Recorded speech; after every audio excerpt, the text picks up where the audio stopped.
Torrential rain pounds against her kitchen window as she watches 8 leather-clad bikers huddle under her rickety porch roof. Their massive Harleys gleam in the lightning flashes.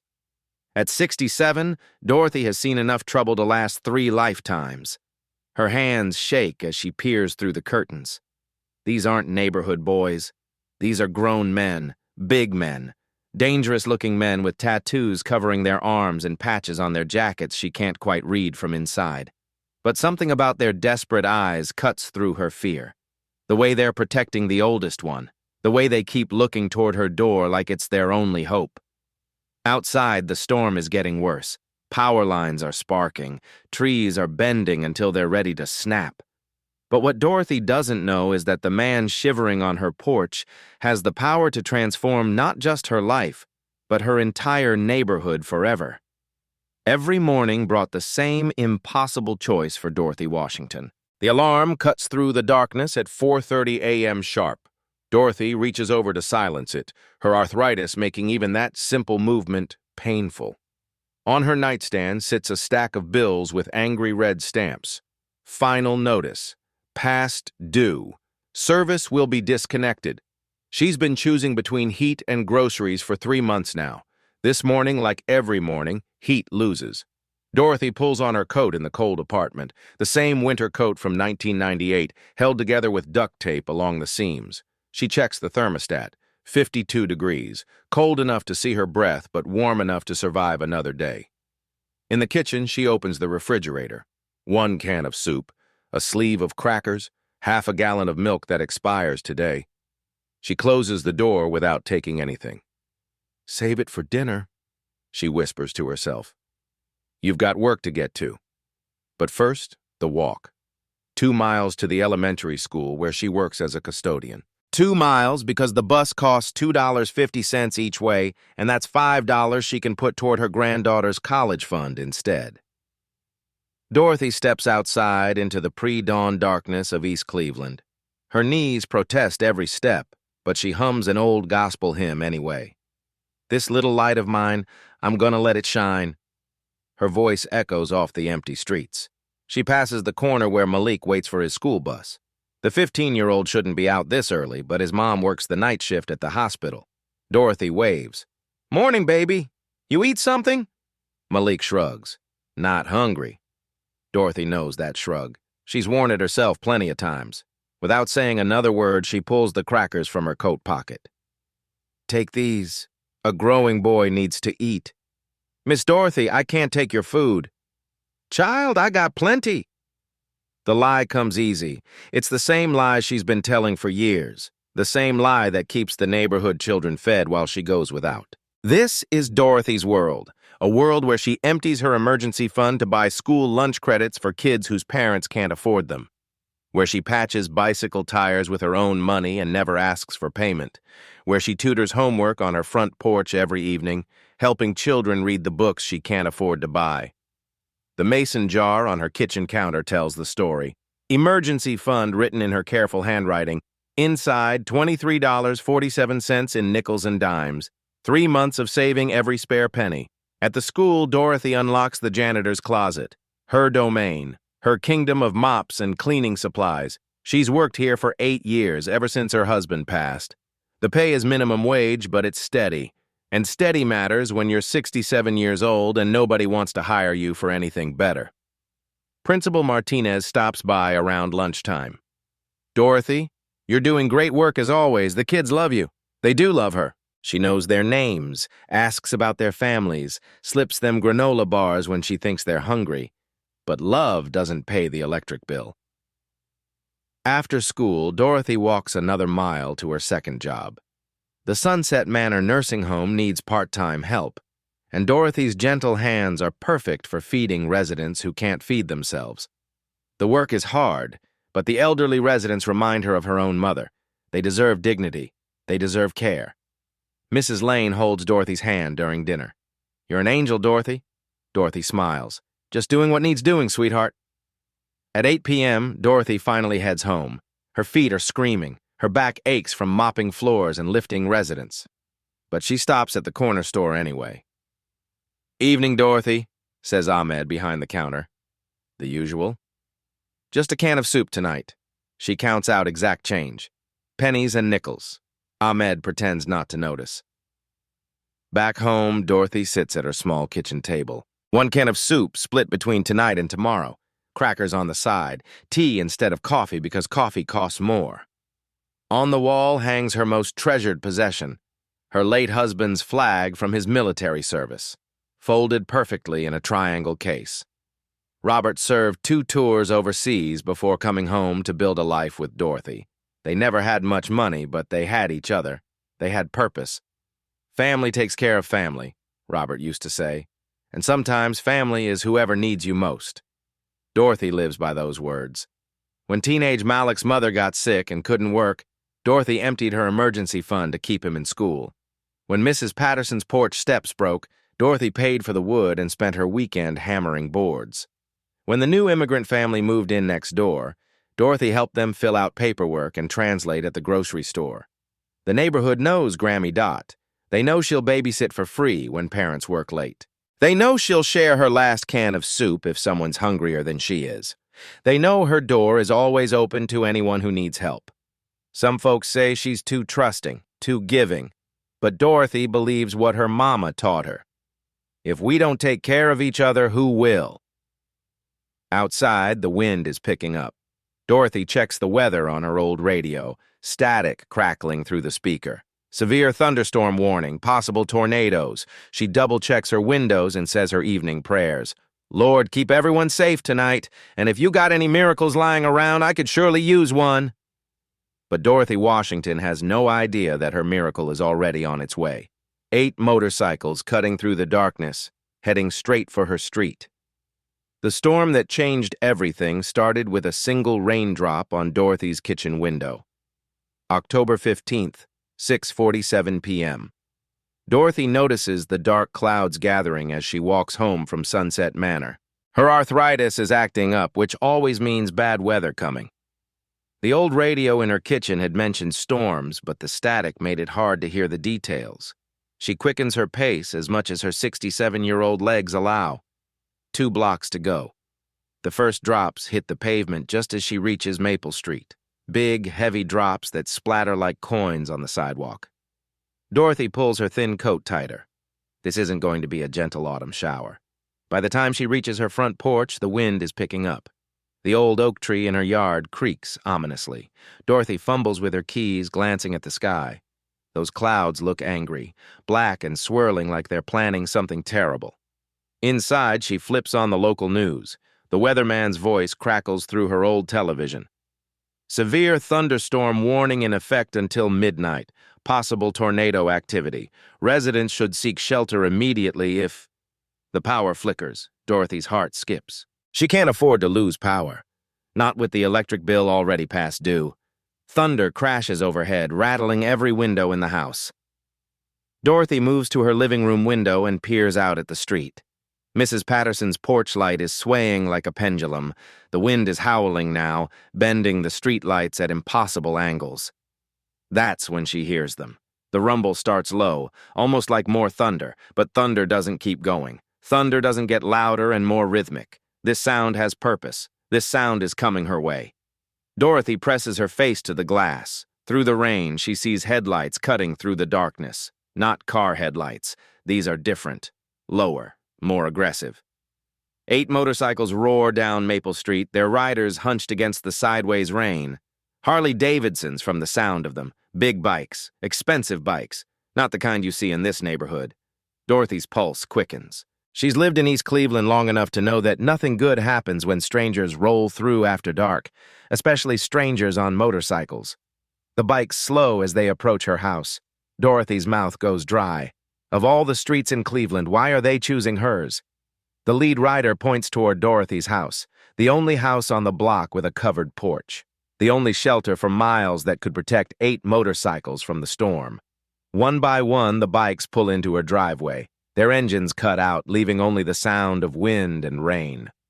Dorothy watches 8 figures dismount, all wearing black leather, all soaked to the bone.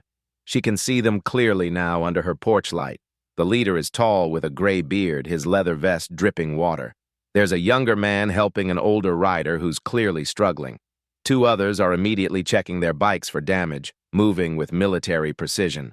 Dorothy notices one rider limping as he climbs off his bike. Another is speaking into what looks like a walkie-talkie, coordinating something. These aren't random troublemakers. They're organized. But organized for what? The storm intensifies. A transformer explodes 2 blocks away, sending sparks into the night sky. The power in Dorothy's house flickers again, then goes out completely. Emergency sirens wail in the distance. Through her window, Dorothy sees the oldest biker stumble. He grabs his chest, his face contorting in pain. The others rush to his side, their voices urgent but too far away to hear over the wind. Dorothy's nursing training kicks in. She recognizes the signs: chest pain, pale complexion, difficulty breathing. This man is having a cardiac event. The lead rider looks desperately toward Dorothy's house. Their eyes meet through the glass. In that moment, Dorothy sees something she wasn't expecting. Not anger or menace, but desperation. Pure human desperation. A tree branch crashes onto the neighbor's car. Power lines are sparking across the street. The temperature is dropping fast, and these men are soaked through. 8 of them. Big men. Strangers. In her neighborhood after dark. Every instinct tells Dorothy to stay inside, lock the doors, wait for them to leave. But the old man isn't getting better. He's leaning heavily on the others, and they're looking around frantically. The nearest hospital is 15 minutes away on a good day. In this storm, with roads flooding and power lines down, it might as well be on the moon. Dorothy's hand hovers over her phone. Call 911. In this weather, with emergency services already stretched thin, help could be hours away. Lightning strikes the transformer at the end of the street. The entire block plunges into darkness. In that moment of brilliant white light, Dorothy sees the truth written on 8 faces. These men aren't here to cause trouble. They're in trouble. Someone's grandfather is dying on her porch, and she's the only one who can help. "Lord, help me," Dorothy whispers, reaching for her door handle. "They're somebody's sons." What happened in the next 20 minutes would test everything Dorothy believed about human nature. Dorothy throws open her front door, rain immediately soaking her face. "Y'all get in here before you catch your death!" The 8 bikers freeze. They stare at this tiny, elderly woman standing in her doorway, arms spread wide like she's welcoming family instead of strangers. "Ma'am, we don't want to impose," the leader shouts over the wind. "I don't care what you look like," Dorothy shouts back. "Hypothermia don't discriminate. Get inside." The leader looks at his men, then at Dorothy's determined face. He nods once. "You heard the lady." One by one, 8 massive figures file through Dorothy's tiny doorway. Water drips from their leather jackets onto her worn carpet. The small living room suddenly feels microscopic, filled with the smell of rain and leather and desperate gratitude. Dorothy moves with practiced efficiency. She spent years caring for people at the nursing home. This is just a bigger emergency. "Tank, help me get these towels," she calls over her shoulder, not even realizing she's using their road names she's overheard. From her bedroom closet, she pulls every towel she owns. 7 towels for 8 men. She gives them her last clean sheet. "Sit anywhere you can find space," she instructs, repositioning her space heater to face the group. "We need to get y'all dry before you catch pneumonia." The youngest biker, called Phoenix by the others, tries to hand her money. "Ma'am, for the trouble, put that away," Dorothy says firmly. "You think I'm running a hotel here? This is what neighbors do." But her attention quickly shifts to the oldest man they call Pops. He's sitting heavily in her recliner, his face pale and sweaty despite the cold. His breathing is shallow and rapid. Dorothy's nursing instincts take over. "What's your name, sweetheart?" "Frank," he manages. "Frank Morrison." "Frank, I'm Dorothy.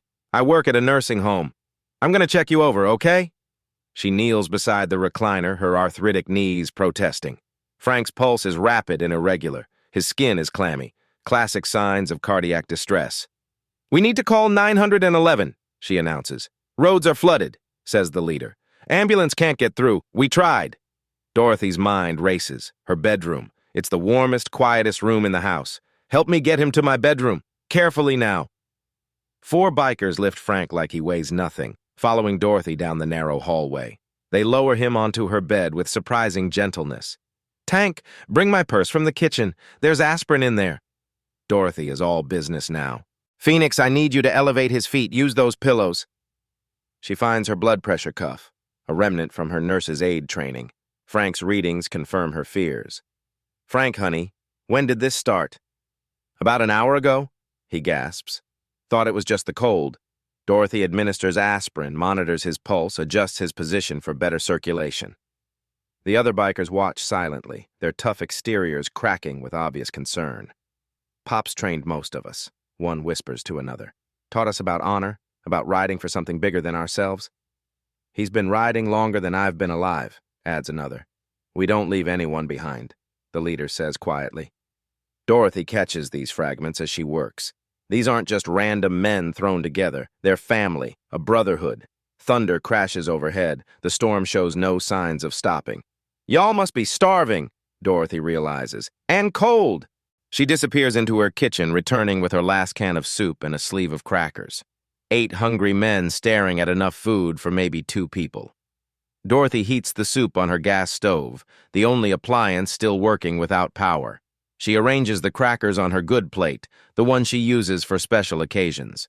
She makes instant coffee with bottled water, serving it in mismatched mugs. It ain't much, but it's warm. The men look at each other uncertainly. They can see this is all she has. Ma'am, we can't take your food, says Tank. Child, when's the last time any of y'all ate? Their silence answers the question. Then you eat. Period. As Dorothy serves the food, she notices something that makes her pause.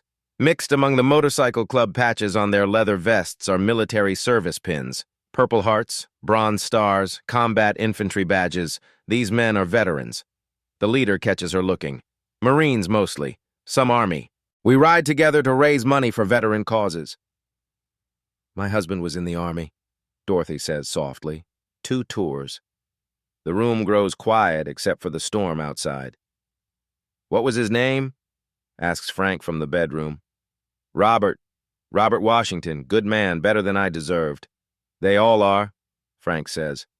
The good ones die too young. For the next hour, Dorothy's house becomes a shelter in more ways than one. She tends to Frank, whose condition slowly stabilizes with rest and warmth. She listens to stories about grandchildren from Tank. She learns that Phoenix is actually studying to be a nurse. She discovers that the leader, who finally introduces himself as James, lost his own mother last year. She would have done exactly what you're doing, James tells Dorothy. Open her door to strangers because it was the right thing to do. The tornado sirens wail. Everyone huddles in Dorothy's narrow hallway, the safest spot in the house. Frank is stable enough to be moved, and Dorothy keeps checking his pulse throughout the ordeal. Where y'all from? Dorothy asks during a lull in the wind. All over, says James. We were heading back from a charity ride in Pittsburgh, raised money for homeless veterans. How much do you raise? The men exchange glances. A couple million, James says quietly. Dorothy's eyes widened. These aren't small-time charity riders. This is serious money for serious causes. Gradually, the wind dies down. The power flickers back on. Emergency vehicles can be heard moving through the streets again.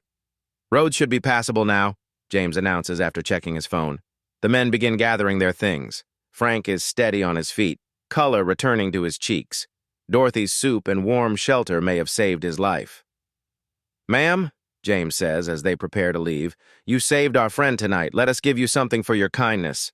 But Dorothy Washington has spent her whole life taking care of people. She's never been one to accept payment for doing what's right. And she's about to prove it one more time.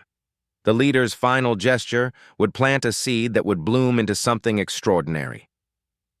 As the bikers prepare to leave, James approaches Dorothy with obvious respect. His leather wallet is thick with cash, more cash than Dorothy has seen in years. Ma'am, you saved Frank's life tonight. Let us give you something for your kindness. Dorothy holds up her hand like a stop sign. I didn't do anything that anyone else wouldn't do. Dorothy, please. James pulls out a thick roll of bills. This isn't charity. This is gratitude. Child, if I took money for helping folks, I'd be in the wrong business. Dorothy's voice is firm but gentle. The good Lord put y'all on my porch for a reason. Wasn't so I could profit from it. Through her living room window, Dorothy notices movement. Mrs. Patterson from next door is peeking through her curtains. Other neighbors are watching too. Dorothy can see the worry in their faces, the judgment forming. 8 big men with motorcycles. In Dorothy's house. After dark. She knows what they're thinking. James persists. At least let us pay for the food, the electricity you used. Keep your money, Dorothy says, physically placing her hand over his wallet. Spend it on your families. Spend it on those homeless veterans you mentioned. Tank speaks up. Ma'am, we raised $2.3 million this weekend. We can afford to thank you properly. Dorothy's eyes widen at the figure, but her resolve doesn't waver. Then you take that money and help people who need it more than I do. The men exchange glances. They've met generous people before, but nothing like this. Dorothy Washington just fed them her last can of soup and refuses to take a penny. James tries one more approach. When Dorothy turns away, he places $500 on her kitchen table. More money than Dorothy sees in 2 months. She notices immediately. Without a word, Dorothy picks up the bills and walks to James. She places them directly in his hand and folds his fingers around them. My mama taught me that kindness ain't for sale, she says quietly. Y'all get home safe to your people. Frank, now steady on his feet, approaches Dorothy. You're an angel, Miss Dorothy. I won't forget this night. Just take care of that ticker, Dorothy replies, patting his arm. The other bikers line up to thank her personally. Each one shakes her hand. These aren't the dangerous strangers she feared 2 hours ago. These are somebody's sons, somebody's fathers. Tank pulls a small prayer card from his wallet. St. Christopher, patron saint of travelers. He presses it into Dorothy's hand, for keeping us safe. As they file out, James pauses at the door. He reaches into his vest pocket and pulls out a business card. Expensive cardstock, embossed lettering. At least take this, he insists. If you ever need anything at all, you call that number.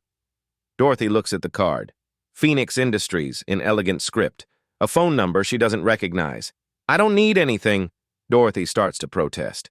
Promise me you'll keep it, James says, his tone serious now. Promise me. Something in his voice makes Dorothy nod. I'll keep it. Thank you, James says, for everything. Outside, Dorothy can hear the motorcycle starting up. 8 engines roar to life. She watches from her doorway as they pull out of her driveway, their headlights cutting through the darkness. Mrs. Patterson appears at her fence. Dorothy, were you all right? I saw all the motorcycles and got worried. Just some folks caught in the storm, Dorothy replies, keeping their business private. You sure they didn't take anything? These biker types can be trouble. Dorothy thinks about the money they tried to force on her, the genuine gratitude in their eyes. No trouble, Mrs. Patterson. No trouble at all. But as Dorothy closes her door, she notices the business card in her hand. She tucks it into her Bible, her most treasured possession.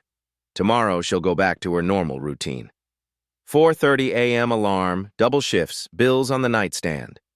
But something has changed tonight. Outside, neighbors are still watching from their windows. Dorothy can feel their eyes on her house. She knows what they're thinking. She'll deal with that tomorrow. Tonight, she just saved a man's life, because that's who Dorothy Washington is. Over the next few days, strange things began happening that Dorothy couldn't quite explain. Day 1 after the storm, Dorothy returns to work at the elementary school. Her supervisor, Mrs. Lane, notices something different. Dorothy, you seem more upbeat today. That gospel humming is extra cheerful. Dorothy smiles, mopping the hallway. Just grateful, I suppose. The storm could have been worse. She doesn't mention the 8 strangers who spent the night in her living room. Some things are private, but the whispers have already started. At lunch, janitor Mike pulls Dorothy aside. Hey, my neighbor on Maple Street said she saw motorcycles at your place during the storm. Is everything okay? Dorothy keeps mopping. Just folks caught in bad weather. 8 motorcycles, Dorothy. That's a lot of folks. She can hear the concern in his voice, the suspicion. After work, Dorothy stops at Ahmed's corner store. The conversation dies when she walks in. 3 neighborhood women turn to stare. Mrs. Rodriguez whispers something to Mrs. Johnson. Both look at Dorothy with new eyes. Evening, Dorothy, Ahmed says carefully. Heard you had some excitement during the storm. Nothing exciting about helping people, Dorothy replies, buying her usual can of soup. But she notices Ahmed counting her change twice, like he's wondering where she really got the money. That evening, Dorothy finally examines the business card properly. Phoenix Industries, in elegant script. Corporate headquarters address in a part of town she's never been to. She asks her granddaughter to look it up online. "Grandma, this is weird. The website is super basic. Just says private investment and community development. The CEO is listed as J. Phoenix, but there's no photo. What kind of business don't show their boss? The kind with serious money, Grandma. Look at this. They're involved in veteran support initiatives across 5 states. Dorothy stares at the screen. These men weren't just riding for fun, they were riding for a cause. Over the next week, strange coincidences pile up. The local Veterans Hospital receives an anonymous donation. The community center gets surprise funding for senior programs. The food bank finds a mysterious shipment of supplies on their loading dock. Dorothy notices more motorcycles on the roads than usual. Not causing trouble, just there. Like they're watching over the neighborhood. Mrs. Patterson stops by with fresh cookies and pointed questions. "Dorothy, people are talking, saying you might be mixed up with the wrong crowd." "What people?" "Church people, school people, they're worried." Dorothy sets down her tea. "Worried about what?" "About you letting strangers into your house. About what kind of people ride motorcycles in storms." "They were good people, Mrs. Patterson." "How do you know?" "Dorothy, you're too trusting. What if they come back?" That night, Dorothy lies in bed holding the business card. Part of her expects to never hear from those men again. That's how it usually goes when she helps people. They say thank you and disappear back into their lives. But something feels different this time. Something about the way James insisted she keep the card. Something about the expensive paper and the mysterious company. Dorothy tucks the card back into her Bible and says her prayers. She has no idea that 8 men in leather jackets are planning something that will change her life forever. The truth about that stormy night was about to arrive at Dorothy's front door. Day 8 after the storm, Saturday morning, October 23rd. Dorothy is tending her small garden, pulling weeds from around her tomato plants.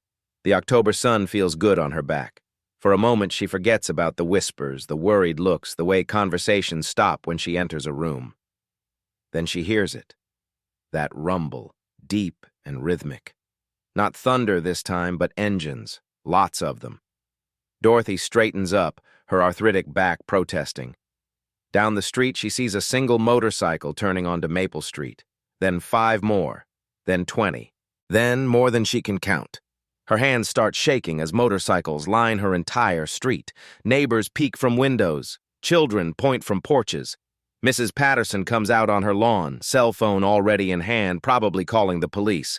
The sound is deafening. Then, in perfect unison, it stops. 100 bikers dismount simultaneously. Dorothy's mouth goes dry. She recognizes the 8 from that night, but now they're accompanied by an army, all wearing similar leather vests, all moving with military precision, all looking directly at her house. "Lord, what have I gotten myself into?" Dorothy whispers. Her mind races through possibilities. Revenge for something she doesn't understand. Gang business she accidentally witnessed. Maybe they think she knows something she doesn't. She considers running inside, locking the door, calling for help. But it's too late for that now. The leader from that night walks up her driveway. But now Dorothy notices details she missed before. His leather jacket isn't just any jacket. It's expensive, with official patches she can see clearly in daylight. Military bearing is more pronounced. Other bikers treated him with obvious respect. Professional bodyguards flanking him.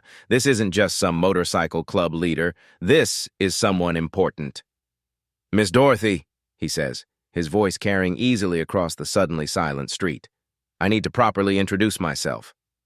Dorothy's neighbors are gathering now. Mrs. Patterson, Mike from across the street, the Johnson family, Malik and his mother, all watching, all waiting to see what trouble Dorothy has brought to their quiet neighborhood. "My name is James Phoenix." The name sounds familiar, but Dorothy can't place it. "Nice to meet you proper, Mr. Phoenix. You have my card, Phoenix Industries. But what you don't know is what that company really does." Dorothy glances around at her neighbors. She can see the fear in their eyes. 100 motorcycles, military precision, a leader who speaks like he's used to being obeyed. "Mr. Phoenix, I appreciate you stopping by, but Miss Dorothy," James interrupts gently. I'm not just a successful businessman. Phoenix Industries has donated over $50 million to veteran causes in the past 5 years. The crowd murmurs. $50 million? From a motorcycle club? We're not just a riding club, James continues, his voice carrying to every neighbor within earshot. We're all veterans. Marine Corps, Army, Navy, Air Force. We ride together to raise money and awareness for veteran causes. Dorothy's eyes widened. Veterans. Like her, Robert. That storm caught us returning from a 3-state charity ride that raised $2.3 million for homeless veterans. We were exhausted, soaked, and Frank was having a medical emergency when we found your porch. Mrs. Patterson lowers her phone. Malik's mother steps closer to hear better. You mean, Dorothy's voice is barely a whisper, y'all are the good guys? James smiles. Thanks to you, we're alive, guys. The revelation hits the crowd like a wave. These aren't dangerous criminals. These are heroes, veterans who ride for charity, men who serve their community, and Dorothy helped them when they needed it most. Miss Dorothy, James continues, in 30 years of military service and 15 years running Phoenix Industries, I've never encountered someone who would risk their safety, spend their last resources, and refuse payment to help complete strangers. Dorothy feels tears starting. Mr. Phoenix, I just did what anyone would do. No, James says firmly. You did what heroes do, and we've been looking for someone exactly like you. The crowd is completely silent now. Even the children have stopped moving. We've spent the past week researching you, Miss Dorothy. Your volunteer work at the community kitchen, your double jobs to support your granddaughter's education, your reputation in this neighborhood as someone who helps everyone, your financial struggles despite your generosity. Dorothy's cheeks burn with embarrassment. Her private struggles, exposed in front of everyone. We've been looking for someone to run our new community outreach center, James announces. Someone who understands what it means to serve others without expecting anything in return. The neighbors exchange glances. Community outreach center? Here? Mr. Phoenix, Dorothy stammers. I'm just a janitor and part-time nurse's aide. I don't know anything about running centers. You fed 8 strangers your last can of soup, James replies. You opened your home to people who could have been dangerous. You saved a man's life and refused payment. Miss Dorothy, you don't need to learn how to serve people. You need to learn how to let people serve you. Mrs. Patterson's hand goes to her mouth. Mrs. Johnson starts crying. These neighbors who've been whispering about Dorothy's poor judgment are suddenly seeing the truth. Dorothy Washington isn't the problem in their neighborhood. She's the solution. We want to offer you a position, James says. $75,000 a year to coordinate community programs, full health care benefits, housing allowance, and the budget to hire and train other community workers. Dorothy's knees almost give out. More money than she's ever dreamed of, to help people, to serve her community. This can't be real, she whispers. Miss Dorothy, James says, his voice carrying across the silent street. You changed our lives that night. Now we want to change yours. And through you, we want to change this whole community. What Dorothy thought was a simple act of kindness to strangers was actually rescuing some of the most powerful veteran advocates in the country. Her refusal of payment wasn't just moral, it was the exact test that proved she was the person they'd been searching for. But the job offer was just the beginning of what James Phoenix had planned. Dorothy's hesitation is written all over her face. Mr. Phoenix, this is too much. I can't accept charity. This isn't charity, Miss Dorothy, James replies, his voice carrying across the silent street. This is the smartest business decision I've ever made. Let me show you what we're really offering. James pulls out architectural blueprints from his motorcycle saddlebag. He spreads them across Dorothy's small porch table as neighbors crane their necks to see. Community center blueprint for this neighborhood, he announces. Medical clinic with free basic services, job training programs, after-school tutoring center, senior services coordination. Dorothy's eyes widen as she studies the plans. The building is massive, professional, more resources than this neighborhood has ever seen. You wouldn't just have a job, Dorothy. You'd be the director of community impact. You'd decide how we spend our resources to help the most people. Mrs. Patterson steps closer, her earlier suspicions forgotten. Did he say free medical clinic? Yes, ma'am, James confirms. And job training programs for anyone who needs them. Other bikers step forward, removing their helmets. Suddenly they look less intimidating and more like professionals. "This is Dr. Marcus Williams," James says, introducing a tall African-American man, former Navy trauma specialist. "He'll run the medical clinic." "Tank?" Dorothy asks, recognizing him. Dr. Williams smiles. "Tank was my road name, but I've been treating veterans for 15 years. And this is Sarah Lane, former Navy logistics coordinator. She'll handle job placement and training programs." Dorothy shakes her head in amazement. "Y'all got real jobs, real careers. This is Reverend Michael Torres, chaplain and community organizer. He'll coordinate with local churches and community groups." Malik's mother speaks up from the crowd. "Reverend, you're a preacher?" Reverend Torres nods. 20 years in the Army, 10 years in ministry. We ride together because we serve together." Dorothy's questions come rapid fire. "But why me? Why this neighborhood?" "Because you prove that real change starts with real caring," James explains. "We've tried top-down programs before. They fail because they don't have heart. You have more heart than anyone we've ever met." James continues, unveiling the complete vision. "Phoenix Industries has been planning community intervention programs in underserved areas. Your neighborhood was selected after extensive research, but we needed someone local who understood the real needs. Someone who already has the community's trust," adds Dr. Williams. Dorothy looks around at her neighbors, Mrs. Patterson, who brings her cookies, Malik, who calls her Grammy Dot, Mrs. Johnson, who asks her to translate documents. These are her people. "The personal benefits are substantial," James continues. "Your granddaughter's college tuition will be fully covered, plus graduate school if she chooses. Your housing situation will be resolved immediately with a moving allowance and first year's rent paid in advance." Dorothy gasps. "My granddaughter's education? Full scholarship. We've already contacted her school." "Health insurance starts immediately," Sarah adds. "Comprehensive coverage including dental and vision. Company vehicle for community work," Reverend Torres mentions. "Can't coordinate programs if you can't get around." Dorothy's hands shake as the magnitude hits her. How much would I be managing?" $500,000 annually for community programs," James states, "plus authority to hire 12 full-time positions." The crowd murmurs, $500,000 in their neighborhood. "Construction begins in 30 days, James continues. "You'll start with 6 weeks of paid training at our headquarters. Leadership development, program management, community organization." Dorothy's voice cracks. "I've never managed more than my own checkbook." "You've been managing this entire community's well-being for years," Dr. Williams replies. "Now you'll have resources to match your heart." James addresses the growing crowd of neighbors directly. "Miss Dorothy isn't the only hero on this street. We want to hire locally, train locally, and invest locally. Anyone interested in construction jobs, administrative work, or program coordination should talk to Dorothy this week." Malik raises his hand. "Construction jobs? Real construction jobs?" 40-hour weeks, full benefits, apprenticeship programs," Sarah confirms. Suddenly, Phoenix Industries trucks appear at the end of the street. Workers begin unloading groceries, medical supplies, and legal aid materials. "Immediate assistance while we build the permanent center," James explains. "Free groceries for every household on this block.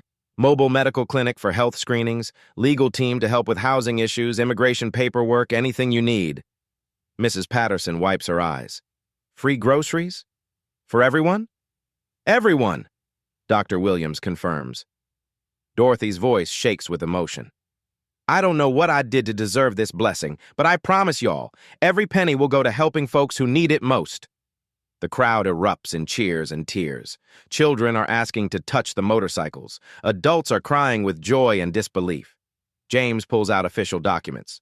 "Signing ceremony Monday morning at our headquarters. Background check formalities, though we know you'll pass with flying colors. First community meeting scheduled for next week," Sarah adds, "to hear what programs you want most." "Training starts the following Monday," Reverend Torres concludes. James hands Dorothy keys to a reliable Honda Civic. "You can't coordinate community programs if you can't get around the community." Dorothy stares at the keys, her first car in 5 years. Frank, the older biker whose life she saved, approaches with obvious emotion. "Miss Dorothy, you didn't just save my life that night. You reminded us what we're fighting for. This isn't just business, it's personal. Neighbor testimonials start flowing. Malik steps forward. Miss Dorothy bought my school lunches when Mom was sick. Mrs. Patterson. She fixed my porch steps and wouldn't take a dime. The store owner. She helps translate for customers who don't speak English. This is exactly why we chose you, James says. You've already been doing this job. Now you'll get paid for it. Dorothy's moment of clarity comes like sunrise. Mr. Phoenix, if this means I can help more people the way y'all helped me, then yes, I'll do it. 100 bikers cheer. Neighbors cry happy tears. Children dance in the street. Dorothy's small act of kindness has transformed into a community celebration that will change hundreds of lives. 6 months later, Dorothy's neighborhood was unrecognizable. The abandoned lot where kids used to play in broken glass now houses a gleaming community center. Solar panels catch the morning sun. Wide glass doors welcome families streaming in for programs. The sign reads, Dorothy Washington Community Impact Center in gold letters. Dorothy herself is transformed. Gone are the worn janitor's uniforms and duct-taped coats. She wears professional business attire, her head held high as she greets community members by name. Her reliable Honda has been upgraded to a Phoenix Industries van equipped to transport seniors to medical appointments. The numbers tell an incredible story. 47 local residents now have full-time jobs. Construction workers who built the center stayed on as maintenance staff. Former unemployment recipients now run the after-school programs. Mrs. Rodriguez, who used to struggle with English, manages the translation services department. 156 children are enrolled in after-school programs. Malik graduated high school with honors and starts college next fall on a Phoenix Industries scholarship. His mother, formerly stressed about his future, now coordinates the youth mentorship program.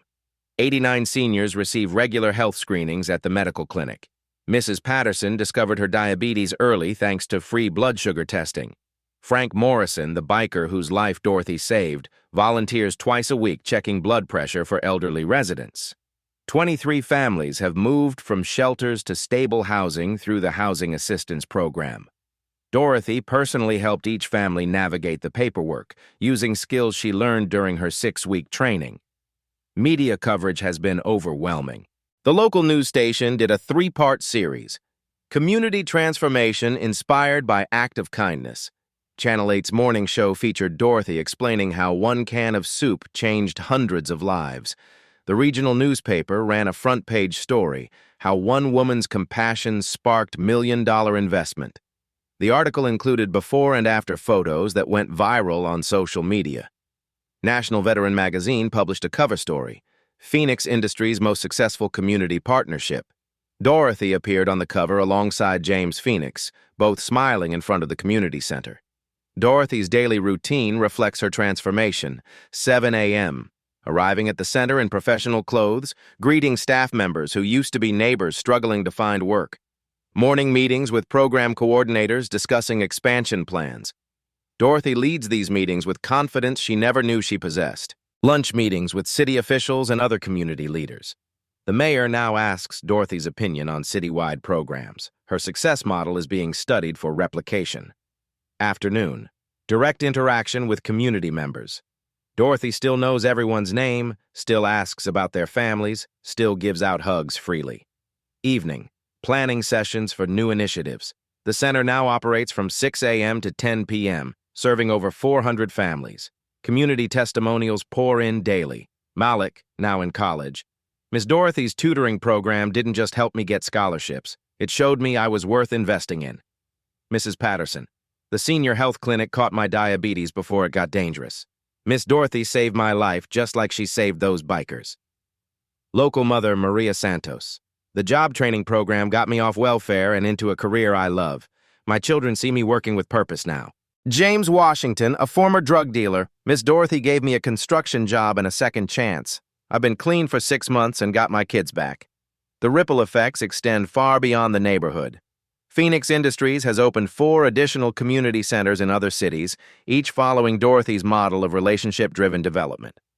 Dorothy travels monthly to consult with other communities seeking similar transformation. Her speaking fees go directly back into local programs.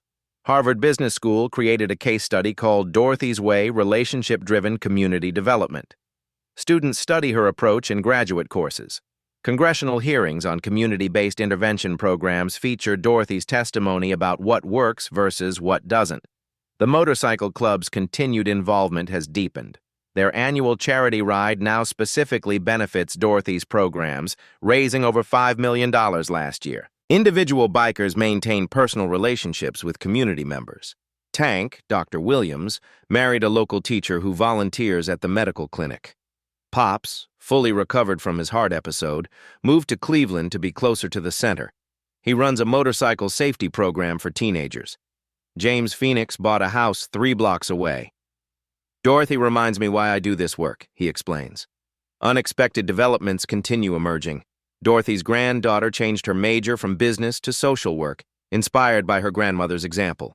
3 major corporations launched similar community partnerships after studying Dorothy's success. Property values are rising, but affordable housing remains protected through Dorothy's advocacy and legal expertise she gained in training. The emergency fund jar that once held $23.47 has been replaced by a community emergency fund worth $50,000. Dorothy's personal savings account grows monthly for the first time in decades. Awards and recognition accumulate. Presidential Volunteer Service Award, State Recognition for Community Development, Phoenix Industries, Humanitarian of the Year, Community College Honorary Degree. But Dorothy's favorite recognition comes from neighborhood children who still call her Grammy Dot and stop by for homework help, knowing she'll always have time for them. Sometimes I wake up thinking I'm still dreaming, Dorothy reflects. But then I see families having hope again, and I know the Lord had a plan all along. 1 year later, on the anniversary of that stormy night, the tradition began. October 15th, another severe weather warning, another evening of dark clouds and threatening skies. But this time, Dorothy isn't watching from a struggling household. She's coordinating emergency response from the community center. "All right, everyone," Dorothy announces to her staff. "The weather service says we might get severe storms tonight. Let's open the center as an emergency shelter." As rain begins to fall, Dorothy notices familiar headlights in the community center parking lot. Not just any headlights, motorcycle headlights. A smile spreads across her face. James Phoenix and his crew arrive, but they're not seeking shelter this time. They're checking on their investment, their friend, their inspiration. "Y'all come in here before you get soaked," Dorothy calls out, using the exact same words from that night a year ago. Same warmth, same welcoming spirit. But now she's greeting them into a space they helped create. What Dorothy doesn't know is that this has become an annual pilgrimage for the motorcycle club. Every October 15th, they return to remember the night that changed everything. This year, they've brought guests, community leaders from the 4 other cities where Phoenix Industries has started programs. Young veterans learning about community service. Dorothy's granddaughter, now a social work student doing her internship at the center. Local government officials document the program's success for replication in other states. Despite her transformed circumstances, Dorothy still insists on personally serving coffee and snacks to everyone. Her heart hasn't changed, only her capacity to help others. Frank Morrison, now 72 and healthy, approaches with obvious emotion. "Miss Dorothy, you didn't just save my life that night. You gave me purpose. I volunteer here twice a week now, and it's the best part of my week." "And you still won't take payment for it," Dorothy laughs, referencing their ongoing joke. The next generation has joined the tradition. Local children who benefited from Dorothy's programs now volunteer to help serve the visiting bikers. Malik is home from college, helping coordinate the anniversary event. "You know what I learned that night?" James reflects, sitting in the same chair where Frank recovered a year ago. "That real success isn't measured by how much money you make. It's measured by how many lives you touch." Dorothy pours his coffee, still using mismatched mugs because she likes them. "Mr. Phoenix, I learned something too. The Lord gives us storms not to tear us down, but to show us who we really are when the winds get rough." As the anniversary evening winds down, Dorothy mentions a new family that just moved into the neighborhood. Single mother with 3 children, struggling to find work, proud but in need of community support. "Point us in their direction," James says immediately. The tradition continues. Dorothy's approach to helping others hasn't changed. She still notices who needs help. still opens doors without asking questions, still shares what she has with whoever needs it. But now she has an army of resources behind her. Every act of kindness has the potential to transform lives. The final image. Dorothy standing in the doorway of the community center, watching the bikers ride safely into the night, knowing they'll return when needed, knowing the community is stronger, knowing that kindness is still the most powerful force in the world. Above the doorway, a plaque reads, "Kindness lives here. It always has." Dorothy's final message echoes from her office at the community center. Folks always ask me, "Dorothy, how did you know those men were worth helping?" Truth is, I didn't, but I knew I was worth being the kind of person who helps when help is needed. She pauses, looking at the photo on her desk. 8 bikers and 1 grandmother, all smiling on opening day. We all got storms in our lives. We all got folks on our porches looking for shelter.